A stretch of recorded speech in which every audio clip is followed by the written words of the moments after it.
سامنے نہ آئی ہو۔ یقیناً اللہ نے جو زندگی بنائی ہے، زندگی کا دوسرا مرحلہ موت رکھا۔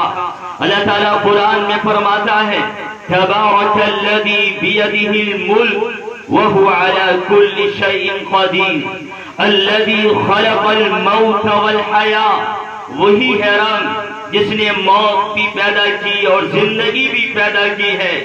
اگر زندگی ہے تو موت بھی ہے اور موت آ کر رہے گی، لیکن افسوس ان لوگوں پر ہوتا ہے خاص طور پر جب وہ اپنے بازو، اپنے گھر والے، محلے والے اور پڑوسی اور رشتہ دار اور دوست و احباب، ایک بڑی تعداد ہمارے ساتھ رہا کرتی تھی، لیکن آج وہ ڈھیر تلے، مٹی کے ڈھیر تلے نیچے دبے ہوئے ہیں۔ آج یہ بھی پتہ نہیں ہے کہ ان کے سروں پر بال ہے یا نہیں۔ آج ہم یہ بھی نہیں جانتے کہ ان کی انگلیوں کے ناخن ہے یا نہیں۔ آج ہم یہ بھی نہیں جانتے کہ ان کی جسم کا گوشت باقی ہے یا نہیں۔ کل تک ہمارے ساتھ کھاتے تھے، لیٹتے تھے، سوتے تھے، چلتے تھے، باتیں کرتے تھے، بازار جاتے تھے، پروگرام میں شریک ہوتے تھے، لیکن آج وہ قبرستان کی مٹی کا پیمن بن چکے ہیں۔ آج ہم نے دیکھا، ہم اپنے ہاتھوں سے دفن کر کے آئے، مٹی بھی دے کر آئے، کفن پہنا کر آئے، اور ہم نے اپنے ہاتھوں سے قبر کے گلے میں اتارا۔ ہم نے اپنی آنکھوں سے مرتے دیکھا ہے اور روح کو نکلتے دیکھا ہے، تڑپتے دیکھا ہے۔ یہ ساری منظر ہماری آنکھیں دیکھ چکی ہیں، لیکن پھر بھی ہماری زندگی بدلنے کے لیے تیار نہیں ہے۔ بلاخر یہ سوچنے کی چیز ہے جوانوں، آج تک تم نے سنا تھا اس گاؤں میں بوڑھے مرے ہیں، اس گاؤں کے اندر ادھیر عمر کے لوگ بھی گئے، اس گاؤں کے وہ لوگ بھی گئے ہیں جن کی شادیاں ہوئی، اور وہ لوگ بھی گئے جن کے پاس 2 یا 3 بچے تھے، لیکن یہ بچہ کیا گیا، سب میں سناٹا، پورے گاؤں میں غم کا ماحول پیدا کر کے گیا ہے۔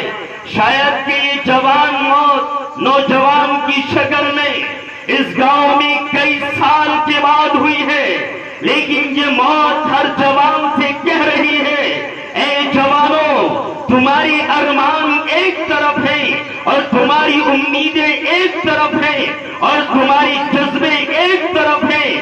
ہم جانتے ہیں کہ جوانوں کے خیالات اور جوانوں کی امیدیں اور جوانوں کی آرزویں اور جوانوں کی امنگیں بہت آگے تک ہیں، لیکن تم نہیں سمجھ سکتے کہ تمہاری موت بہت قریب ہے۔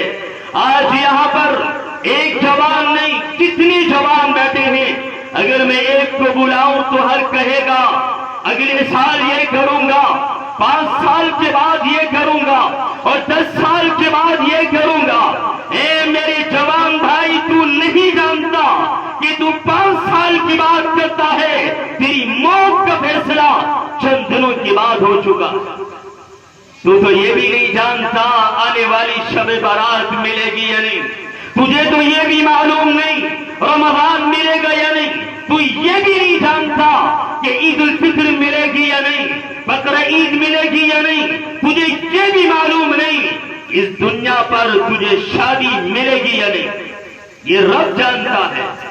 آج جو جوانوں کی کثرت کے ساتھ موتیں ہیں، انہوں نے دماغ ہو یا دل، انسان کے وجود کو لرزا دیا ہے، اور انسان جب کانوں میں خبر ملتی ہے فلاں کا بیٹا چلا گیا اور دنیا میں نہ رہا، اب دوبارہ نہیں آئے گا، آخری دیدار ہے، کرنا ہے تو کر لو، ایک لمحے کے لیے سکتہ طاری ہو جاتا ہے، لیکن تھوڑی دیر تک یہ غم، اس کے بعد ہماری زندگی پھر اسی راہ پر آتی ہے اور اسی راستے پر آتی ہے جس پر ہم اس موت سے پہلے تھے۔ یہ سب سے بڑا المیہ ہے۔ اور ابھی تقریر سے پہلے میں اس جوان لڑکی سے پوچھ رہا تھا جو مرنے والا تھا اس کا پورا نام کیا ہے؟ اس نے کہا کہ مرنے والے کا نام تھا باسم۔ با الف سین اور میم. عربی کے اندر باسم کی معنی آتی ہے مسکرانے والا. مسکرانے والا.